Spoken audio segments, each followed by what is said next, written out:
ತಕ್ಷಣ ನೀರ್ ಕುಡಿಬಾರ್ದು. ಯಾಕೆ ಗೊತ್ತಾ? ಮಹರ್ಷಿ ಭಾಗವತ ಹೇಳ್ತಾರೆ, ಭೋಜನಾಂತೆ ವಿಷಂವಾರಿ ಅಂದ್ರೆ ಊಟ ಮಾಡಿದ ತಕ್ಷಣ ನೀರ್ ಕುಡಿದ್ರೆ ಅದು ವಿಷಕ್ಕೆ ಸಮ ಅಂತ. ನಾವು ಊಟ ಮಾಡಿದ ತಕ್ಷಣ ಊಟ ಎಲ್ಲ ಒಂದು ಕಡೆ ಸೇರ್ಕೊಳ್ಳುತ್ತೆ. ಅದೇ ಹೊಟ್ಟೆಲಿರೋ ಜಠರದ ಒಳಗಡೆ, ಜಠರದ ಅಗ್ನಿ ಪ್ರೊಡ್ಯೂಸ್ ಆಗಕ್ಕೆ ಸ್ಟಾರ್ಟ್ ಆಗುತ್ತೆ. ಆವಾಗ ನಮ್ಮ ಡೈಜೆಷನ್ ಪ್ರಾಸೆಸ್ ಸ್ಟಾರ್ಟ್ ಆಗುತ್ತೆ. ನೀವು ಮೇಲ್ಗಡೆಯಿಂದ ಗಟ ಅಂತ ನೀರು ಕುಡಿದ್ಬಿಟ್ರೆ ಆ ಅಗ್ನಿ ಏನಾಗೋಗ್ಬಿಡುತ್ತೆ, ತಣ್ಣಗಾಗ್ಬಿಡುತ್ತೆ. ಆಗ ಫುಡ್ ಸರಿಯಾಗಿ ಡೈಜೆಸ್ಟ್ ಆಗಲ್ಲ. ಅವಾಗ್ಲೇ ಅಲ್ಲಿಂದನೇ ನೂರಾರು ವಿಷಮಯಕಾರಿ ಕಾಯಿಲೆಗಳು ಸ್ಟಾರ್ಟ್ ಆಗುತ್ತೆ. Indigestion, gastric, piles, Fisher, constipation, ಈ ರೀತಿ ವಿಷಮಯ ಕಾಯಿಲೆಗಳು ನಿಮ್ಮ ಜೀವನವನ್ನ ನರಕ ಮಾಡ್ಬಿಡುತ್ತೆ. ಜೀವನ ಪೂರ್ತಿ ಹಾಸ್ಪಿಟಲ್ ಅಲ್ಲಿ ಕಾಲ ಕಳಿಯಂಗೆ ಮಾಡುತ್ತೆ.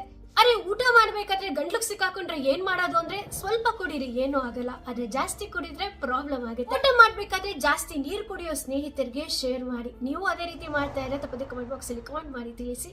ಈ ವಿಡಿಯೋ ಇಷ್ಟ ಆದ್ರೆ ಲೈಕ್ ಮಾಡಿ. ಮತ್ತಷ್ಟು ಹೆಲ್ತ್ ಟಿಪ್ಸ್ ಗಳಿಗಾಗಿ ತಪ್ಪದೆ ನಮ್ಮ ಪೇಜ್ ಅನ್ನು ಫಾಲೋ ಮಾಡಿ. ಧನ್ಯವಾದಗಳು.